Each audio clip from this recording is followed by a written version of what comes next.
আল্লাহু আকবার,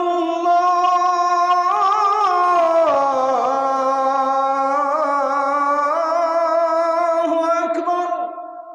শতাব্দী কনসেপ্ট 1924 থেকে 2024 শয়তানের শতাব্দী। 2024 থেকে ঈসা আলাইহিস সালামের আগমন ও মৃত্যু পর্যন্ত ইসলামের শতাব্দী। এই জিনিসটি এজন্য সামনে এনেছি যে বর্তমান যে অলৌকিক শতাব্দী শুরু হয়েছে 2024 পরবর্তী ইসলামের শতাব্দী, ইমাম মাহদির শতাব্দী, ঈসা আলাইহিস সালামের শতাব্দী, প্রত্যেক ভালো কাজের উত্থানের শতাব্দী, কোরআনিক আধ্যাত্মিকতার শতাব্দী, মানবতার বন্ধন এবং মানবিক সুকুমার বৃত্তি ও গুণাবলীর বিজয়ের শতাব্দী, সকল ভালোর বিজয়ের শতাব্দী এবং সকল মন্দের পতন এবং পরাজয়ের শতাব্দী। এটা আমরা পার হচ্ছি। তো এই শতাব্দীটি এবং এর আগের শতাব্দীটি বুঝলে আমাদের যে কোনো পরিকল্পনা নিতে আমরা ভুল করব না। আমরা আমাদের লক্ষ্য পানে এগিয়ে যেতে বিভ্রান্ত হব না, না হলে বিভ্রান্তির, দুর্বলতার এবং ভয়ভীতিতে পড়ে সব কিছু হারিয়ে ফেলার একটা বিশাল ঝুঁকি রয়েছে। যারা বিশ্ব নিয়ে ভাবেন, মুসলিমরা লোকাল না, প্রত্যেক মুসলিমই আন্তর্জাতিক, প্রত্যেক মুসলিমই ইন্টারন্যাশনাল।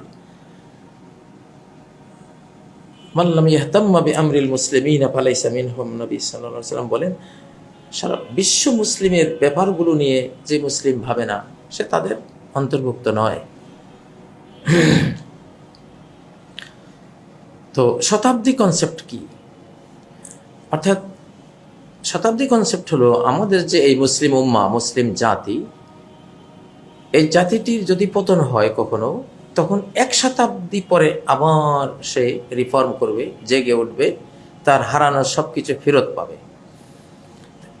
এটা হলো শতাব্দী কনসেপ্ট।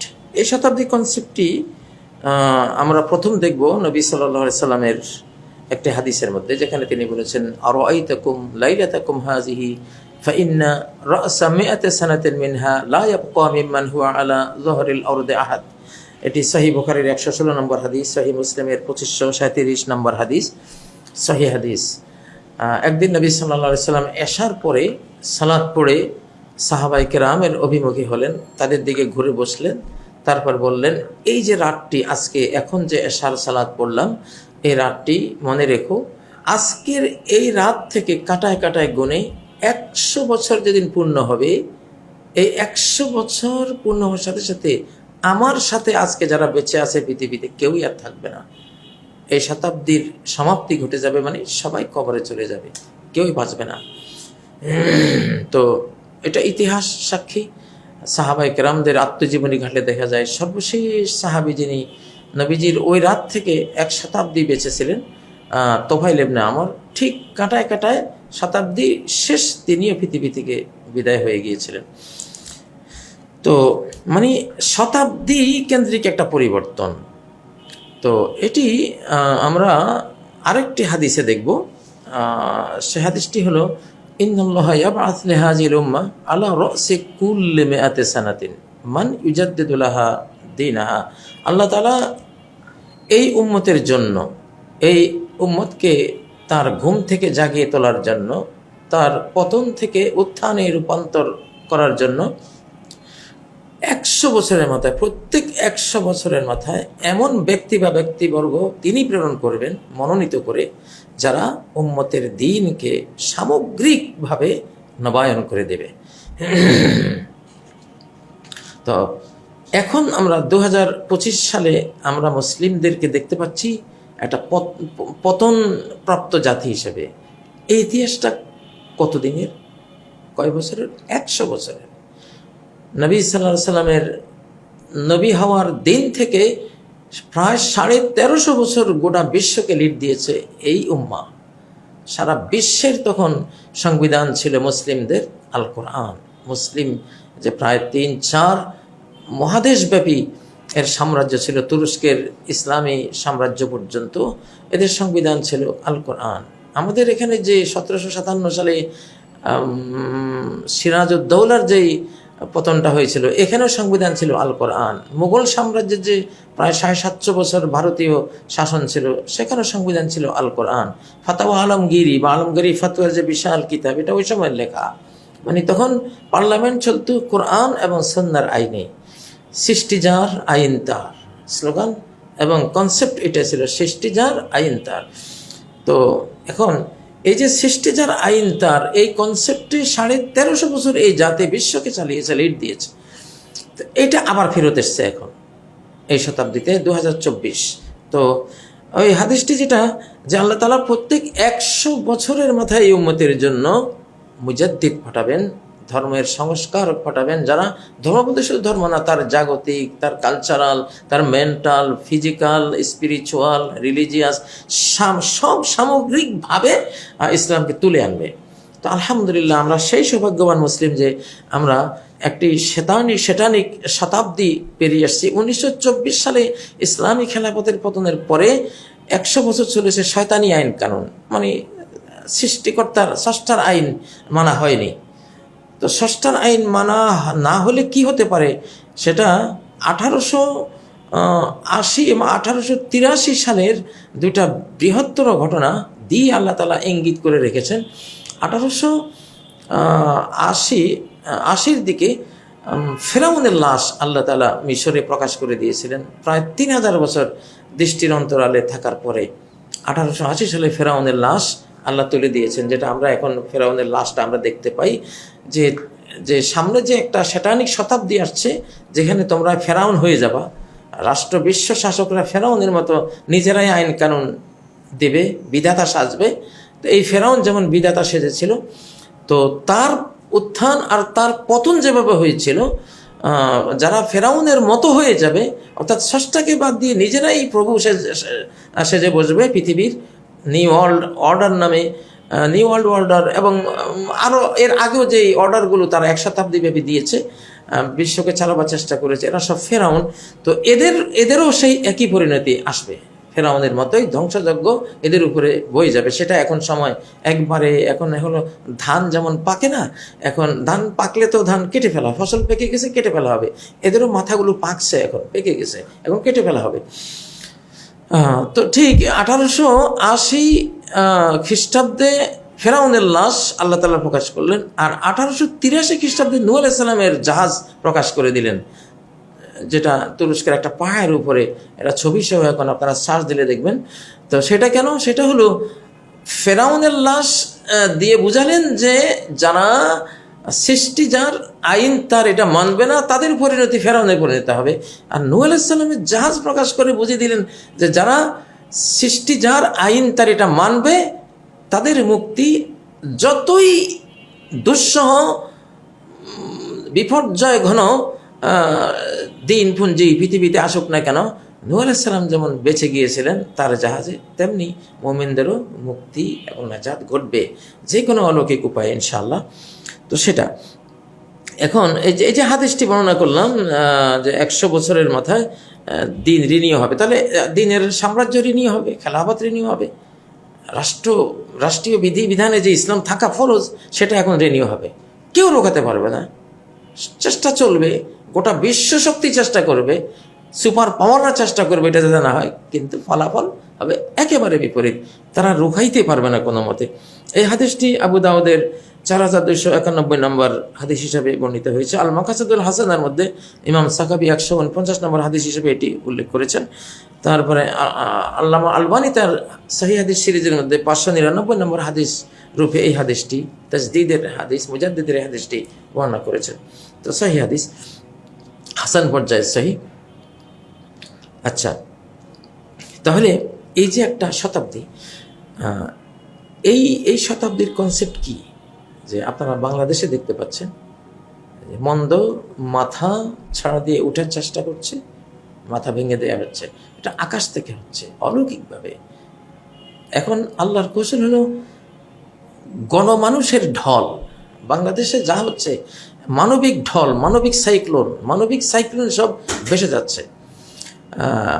আমাদের যে সামনে নির্বাচনের কথা বলা হয়, সেই নির্বাচনটা দলের হবে না, দলের নামে হোক আর যে নামে হোক, যদি হয় নির্বাচন তো হওয়ার কিছু দেখছি না, না হওয়ারই কথা। যদিও হয় সেটা দলের নির্বাচন হবে না, ঢলের নির্বাচন হবে। ঢল, একটা হলো দল আর একটা ঢল। ঢল মানে কি? একটা সাইক্লোন, একটা বন্যা, একটা প্লাবনের মতো আসবে। এমন এমন মানুষের ঢল নামবে ইসলামের পক্ষে, বাংলাদেশ প্রেমের পক্ষে, আমাদের মাতৃভাষার পক্ষে, যেটা কেউ কল্পনাই করতে পারবে না। তো সেটা হবে, কারণ শতাব্দীর এখন আধ্যাত্মিক একটা সাইক্লোন চলছে। কারণ আত্মাগুলো রহমানের দুই আঙ্গুলের মাঝখানে, ইন্না কুলুবুল ইবাদ বাইনা আসবাআইন মিন আসাবির রহমান, বান্দাদের হৃদয় রহমানের দুই আঙ্গুলের মাঝখানে। ইউকাল্লিবুহা কাইফা ইয়াশা, যেভাবে চান, যেদিকে চান সেদিকে ফেরান। আপনারা দেখেন না বাংলাদেশে এখন কি হচ্ছে? যেখানেই ফ্যাসিবাদের একটুখানি ঝটিকা মিছিল বা একটা কিছু মাথাছাড়া দিয়ে ওঠার প্রবণতা, সেখানেই একটা গণসাইক্লোন তাৎক্ষণিক সেখানে তাদেরকে ডুবিয়ে দিচ্ছে, আক্রান্ত করে নাস্তানাবুদ করে দিচ্ছে। এটা হলো মানব হৃদয়গুলোকে আল্লাহ তাআলা ক্যাপচার করে নিয়েছেন। উনি তো সদা জাগ্রত, লা তাখুযুহু সিনাতুন ওয়ালা নাওম, কোনো তন্দ্রা, কোনো নিদ্রা তাকে গ্রাস করে না। অতএব আপনি কখন বের হবেন তিনি তো জাগ্রত। এবং চক্ষের পলকে, ওমা আমরুনা ইল্লা কালামহিন বিল বাসার, আমার কমান্ড চক্ষের পলক, বরং আউ আকরাব, চক্ষের পলকেরও আগে সংঘটিত হওয়ার মতো ভাবে হয়। তো সেটা ঘটবে। তো আজকে যে বাংলাদেশে আমরা যে উত্থান আর পতন দেখছি, আলহামদুলিল্লাহ, বিগত শতাব্দীতে দেখুন আমরা যেখানে হাত দিয়েছি মার খেয়েছি বিগত শতাব্দীতে। তো কিন্তু বিগত শতাব্দীতে এই 24 পূর্ববর্তী যে 15টি বছর আমরা আমাদের বাংলাদেশের ফ্যাসিবাদী সরকারকে দেখলাম, কি শক্তি, কি পাওয়ার তার, দণ্ড প্রতাপান্বিত এক সরকার, গোটা ভারত তার পক্ষে, সমস্ত বাহিনী তার পক্ষে। কিন্তু চক্ষের পলকে হাওয়া হয়ে গেল 5ই আগস্ট এসে 24-এর। কেন? শতাব্দী শেষ, সময় শেষ। সাদ্দাতের যেমন সময় শেষ, এক পা জান্নাতে, তার তৈরি জান্নাতে এক পা দিয়েছে, আরেক পা তোলার আগে ঢলে পড়েছে। ঠিক মানে শয়তানদের, অপশক্তিদের, অশুভ শক্তিদের শতাব্দীটাই যখন শেষ হয়ে গেল 24-এ এসে। কেন শেষ হয়ে গেল? শেষ হয়ে গেল কিভাবে বলছি, ওই যে 100 বছর শতাব্দী কনসেপ্ট, 1924 টু 2024, 100 বছর শেষ। যেই শেষ হলো সাথে সাথে পতন হয়ে গেল। এটা চান্দ্রবর্ষের শতাব্দী 21-এ শেষ হলো, সাথে সাথে আফগানিস্তানে যে 52 দেশের শয়তানি আক্রমণ ছিল ওটা শেষ হয়ে ইসলামী মুসলিম উম্মার সেখানে জাগরণ হয়ে গেল, ইসলামী এমারা প্রতিষ্ঠা হয়ে গেল। আবার সৌরবর্ষীয় শতাব্দী 24-এ এসে শেষ হলো, সাথে সাথে এখানে একটা ইসলামপন্থী, বাংলাদেশপন্থী, বাংলা মাতৃভাষাপন্থীদের মহা সাইক্লোনে সব ভেসে গেল। এগুলি হলো শতাব্দীর বৈশিষ্ট্য। তো আমি গতকাল একটি বক্তৃতায় বলেছিলাম যে বাংলাদেশের যে বুড়ো সরকার, এখন উপদেষ্টা বেষ্টিত যে বুড়ো সরকারটা, এইটা আপনারা মনে করেন না যে খুব দুর্বল সরকার। তাদেরও এটা ভাবা উচিত না যে এটা দুর্বল সরকার। বিগত 1 শতাব্দীতে বাংলাদেশে এত শক্তিশালী সরকার একটাও আসে নাই। যদিও এরা 20-22 জন বা 25 জন বুড়ো সব, তো কিন্তু আকাশকে সাথে পেয়েছে, অর্থাৎ আল্লাহ তাআলাকে সাথে পেয়েছে, ফেরেশতাদেরকে সাথে পেয়েছে, গোটা বিশ্ব সৃষ্টি এখন তাদের অনুকূলে আল্লাহ করে দিয়েছেন, এটা সাথে পেয়েছে। আমি যে বললাম যে এটা সবচেয়ে শক্তিশালী। আপনি দেখেন বাংলাদেশের আকাশ ব্যবস্থায় কি শক্তি যুক্ত হচ্ছে, কি সব ফাইটার জেট যুক্ত হচ্ছে, যে 10C, তা ইউরো ফাইটার, তারপরে পাকিস্তানের যে F-17 থান্ডার, তারপরে তুরস্কের যে হেলিকপ্টার, তারপরে আরও বিভিন্ন ধরনের, যেগুলি বাংলাদেশ কোনোদিন স্বপ্নেও দেখে নেই। এই টাইপের সব ভয়াবহ শক্তিধর যুদ্ধাস্ত্রগুলো বাংলাদেশের আকাশে এবং মাটিতে এখন আসা শুরু হয়েছে। এটা কি দুর্বল সরকারের প্রতীক না? শক্তিশালী, বিশাল শক্তিশালী। আর বিচার ব্যবস্থা দেখেন, অকল্পনীয় ঘটনা ঘটে গেছে আজকে এই দিনটিতে। তো সেটা হলো কি, এই শতাব্দীতে পুণ্যের শক্তি অসম শক্তি। এই শতাব্দীতে যেই কোনো ন্যায় বিচারের শক্তি দুর্লঙ্ঘ অপরাজেয় শক্তি। এই শতাব্দীতে যেই কোনো ভালো কাজ, যে কোনো ভালো মানুষের উত্থান অলৌকিকভাবে, অকল্পনীয়ভাবে ঘটতে থাকবে। আর যত পাপ, যত অন্যায়, জুলুম, তাদের শক্তি যতই থাকুক না কেন বিগত শতাব্দীতে সেটা ইতিহাস হয়ে গেছে, সেটা আর পুনরাবৃত্তি হবে না। তো এই জন্য শতাব্দী কনসেপ্ট জানলে যারা এখনো ভুল পথে আছেন, বাংলাদেশকে আক্রমণ করছেন, বাংলাদেশে আবার সে হারিয়ে যাওয়া শতাব্দী ফেরত আনতে চাচ্ছেন, দয়া করে আপনারা ভুল পথে যাবেন না। গুজাস্তা জামানা ফেরাতা নেই, শিশুকাল আমরা পড়েছি যে কোনো হারিয়ে যাওয়া সময় পর্ব বা শতাব্দী কখনো এটা ফেরত আসে না, নতুন একটা আসে। তো ইসলামের আগের আগের আগের সেই যুগটা কিন্তু ফেরত আসে নাই, নতুন একটা শক্তি নিয়ে নতুন শতাব্দী ফেরত এসেছে, যেটা অলৌকিক শতাব্দী, পুরোটাই অলৌকিক ঘটবে একের পর এক। এবং মানুষ এখন এখন একটাই আকাশের টানে সে আল্লাহর দিকে ছুটবেই, ফেরার ইলাল্লাহ, আল্লাহর দিকে ফেরার করবে, আল্লাহ দ্বীনের দিকে আসবে, সৃষ্টি যার আইন তার, এই থিওরির দিকে আসবে।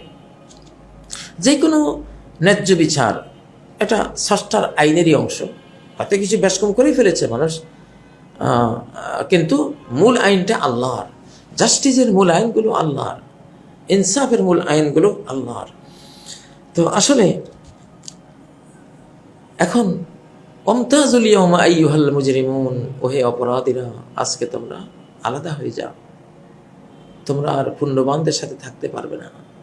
এখন দেখবেন আপনারা ইনশাআল্লাহ আমি কোরআন থেকে, সামগ্রিক কোরআনিক এবং নবীজির হাদিসের বিজ্ঞান ইলহাম থেকে এই আপনাদেরকে শতাব্দী কনসেপ্টটা দিলাম। ভালোরা এগিয়ে যান। রমজান আসলে যেমন প্রতি রাত ফেরেশতা একজন বলে ইয়া বাগিয়াল খাইরে আকবেল, একটা মাস, ভালোর এক মাসীয় মৌসুমে প্রতি রাত ফেরেশতা বলে ইয়া বাগিয়াল খাইরে আকবেল, কল্যাণকামী তুমি এগিয়ে আসো, ইয়া বাগিয়া শাররে আকসির, অকল্যাণকামী তুমি থেমে যাও, স্টপ। ঠিক, ওটা তো এক মাসের একটা কল্যাণের ভালো কাজের মৌসুমের এই অবস্থা, আর এখন তো গোটা শতাব্দী আসছে ভালোর, গোটা শতাব্দী রমজানের প্রতি রাতের মতো এখন এই অবস্থা, মানে উত্থান, ইনশাআল্লাহ ভালোর উত্থান ঘটবে, আলিম ওলামার উত্থান ঘটবে, হাফেজে কোরআনদের উত্থান ঘটবে, ইসলামিক দলগুলির উত্থান ঘটবে, ইসলামকে ভালোবাসে এমন সবার উত্থান ঘটবে। এবং অকল্পনীয়ভাবে তিন যেই প্রেম যার অন্তরে আছে এই বাংলাদেশে, ইসলাম প্রেম, বাংলাদেশ প্রেম, মাতৃভাষার প্রেম, তিন প্রেমের যারা ধারক বাহক, এদের উত্থান হবে, আল্লাহ তাদেরকে উত্থান ঘটাবেন ইনশাআল্লাহ।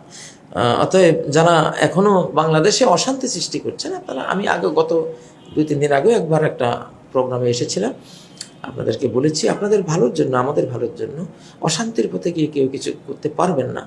তো যদিও চারপাশ থেকে আমরা দেখতে পাচ্ছি অনেকেই এগুলো আগের মতো হওয়ার জন্য আন্দোলন করছেন বা বিভিন্ন নাশকতা করছেন, এগুলো আপনারা করবেন না, কোনো লাভ হবে না। আপনাদেরকে শতাব্দীর মহা জাগতিক রব্বানি সিস্টেম, এলাহি সিস্টেম আপনাদেরকে ধ্বংস করে দেবে। যেমন যে মিসাইল ধ্বংসকারী যে সিস্টেমগুলো থাকে, প্যাট্রিয়ট বা আয়রন ডোম, যা তুরস্কের যেটা কি আছে, ওরা বা স্টিল ডোম না জানে কি বানিয়েছে, যে কোনো যে হেসার ইত্যাদি, একটা সিস্টেম, একটা জিনিস আসতেছে আর একটা সিস্টেম এটাকে ধ্বংস করে দিচ্ছে। এখন মহাজাগতিক সিস্টেম আল্লাহ তাআলার এখন কার্যকর হয়ে গেছে, যে কোনো পাপী, জালিম, জুলুম, অত্যাচারী, উৎপীড়ক, খুনি, গুমকারী, হত্যাকারী এবং জাতি নিপীড়নকারী, তাদের বিরুদ্ধে একবারে মহাজাগতিক সিস্টেম এখন চালু। আপনি যেটাই করতে যাবেন মার খাবেন, যত বড় শক্তি, আপনার এই শক্তি এক জাররাও না, একটা মশার সমানও না। আল্লাহ তাআলা নমরুদের মতো বিশ্ব শক্তিকে ল্যাংড়া একটা মশা দিয়ে নিপাত করে দিয়েছেন। আব্রাহার মতো বিশাল সেই কালের 60,000 বাহিনী, যে কোরাইশের লোক সংখ্যা ছিল 500-700, তাদের উপরে ঝাঁপিয়ে পড়েছে 60,000 হস্তি বাহিনী সহ, তো সেগুলোকে ছোট ছোট আবাবিল পাখি দিয়ে নিপাত করে দিয়েছেন। তো এরকমই তো এখন ঘটনা ঘটবে। তো যাই হোক, এই শতাব্দী কনসেপ্ট, এইটা যদি আপনি ভালো করে বোঝেন তো ভালোরা এগিয়ে যাবেন, আর যারা খারাপে ছিলেন খারাপরা তওবা করবেন, ইস্তেগফার করবেন, ক্ষমা চাইবেন, জাতির কাছে যাদের আপনি ক্ষতি করেছেন, আপনারা ক্ষতি করেছেন, তাদের কাছ থেকে মুক্তি নেবেন যে বাবা মাফ করে দিও, খুন হয়েছে তাহলে রক্তমূল্য নাও, অথবা তুমি আমার জানের বেলায় জান নিয়ে নাও, আমি তো বাঁচতে পারবো না, সামনে কিয়ামত, তো সামনে তো মহাপ্রলয়, বিচার দিবস একেবারে কাছে, একবারে দোরগোড়ায়, বিশ্ব পরিস্থিতি তাই বলছে। প্রিয় ভাই বোনেরা, শতাব্দী কনসেপ্টের এই জিনিসটি আপনাদেরকে দিলাম যাতে করে আমাদের জনগণ, আমাদের সরকার, আমাদের সেনাবাহিনী, আমাদের অতীতে যারা ছিল, বর্তমানে যারা ক্ষমতা আছেন এবং সামনে যারা আসতে চান, প্রত্যেকে উপকৃত হন। এই কনসেপ্ট নিয়ে চলবেন। যেসব রাজনৈতিক দলের সংবিধান কোরআন নয়, যারা ইসলামিক শরিয়া আইন এখনো বলছেন যে আমরা ইসলামিক শরিয়া আইনে বিশ্বাসী না, আপনারা ধ্বংস হয়ে গেছেন। যদি এই কনসেপ্ট না, তা আপনারা নাই, আপনাদের অস্তিত্বই নেই, আপনারা সৃষ্টিকর্তার মহাজাগতিক সিস্টেমে নাই হয়ে গেছেন। মনে করবেন যে, মনে করাও না, আপনি বিলিয়াকিন, আমি তো বলি সন্দেহাতীতভাবেই আপনারা নাই, আপনাদের অস্তিত্ব নাই, যদি আপনারা এই চিন্তা চেতনায় কোনো লালন করেন। আর যদি তওবা করেন, ইস্তেগফার করেন, না, যে মালিকের এই কারখানায় কুদরত, আমি তার বিরুদ্ধে কেন যাব? তার সিস্টেমকে আমি কেন অতিক্রম করতে যাব? না, ঠিক আছে, সৃষ্টি যার, আইন তার, কারখানা যার, নিয়ম কানুন তার, তাই না? একটা কোম্পানির প্রোডাক্ট যার, এটার গাইড বুক, গাইডলাইন তার, এটা তো নিয়ম। তাহলে কেন আল্লাহ রাব্বুল আলামিন একটা ধূলিকণা পর্যন্ত যার নিয়ন্ত্রণে, একটা গাছের পাতা তার অনুমোদন ছাড়া ঝরে না, তাহলে সেই রব্বুল আলামিনের আইন হবে না তো কার আইন হবে? অতএব সৃষ্টি যার, আইন তার, এটা কি আমার স্লোগান? এটা তো কোরআনের স্লোগান। আপনি এটা সূরা আরাফের মধ্যে পাবেন। সূরা আরাফের মধ্যেই তো এটা আল্লাহ ঘোষণা দিয়েছেন, আলা লাহুল খালক ওয়াল আমর, জেনে রাখো সৃষ্টি যার, আইন তার, সৃষ্টি যার, আইন তার। আলা লাহুল খালক ওয়াল আমর, আপনাদেরকে একেবারে আলা লাহুল খালক ওয়াল আমর, জেনে রাখো সৃষ্টি যার, আইন তার। এটা সূরা আরাফের 54 নম্বর আয়াত। আলা লাহুল খালক ওয়াল আমর, সৃষ্টি যার, আইন তার। তার আইন কি? তার আইন কোরআন। তার আইন কি? নবী সাল্লাল্লাহু আলাইহি ওয়াসাল্লাম রেখে যাওয়া সহি হাদিসের ভান্ডার, সুন্নাহর ভান্ডার। এই বাস, এটা হলো নাজাতের কিস্তি, নূহ আলাইহিস সালামের জাহাজ। কোরআন এবং সুন্নাহর আইনই হলো সেই জাহাজ, যেই জাহাজ নূহ আলাইহিস সালামের জাহাজের এক্সাম্পল। আপনি এটাতে আসেন, আপনি মুক্তি পাবেন, বিজয় পাবেন, আপনি সফল হবেন, আপনি প্রশংসিত হবেন, দুনিয়া পাবেন, আপনি দিন পাবেন, আখেরাত পাবেন, জান্নাত পাবেন, সব কিছু প্রাপ্তি এখানে রয়েছে। আল্লাহ তাআলা আমাদের জনগণ, আমাদের সরকারকে এই শতাব্দী কনসেপ্ট এবং সৃষ্টি যার, আইন যার, এই কনসেপ্ট বুঝার তৌফিক দান করুন। সুবহানাকাল্লাহুম্মা ওয়া বিহামদিকা আশহাদু আল্লা ইলাহা ইল্লা আনতা আস্তাগফিরুকা ওয়া আতুবু ইলাইক। আসসালামু আলাইকুম ওয়া রাহমাতুল্লাহি ওয়া বারাকাতুহু।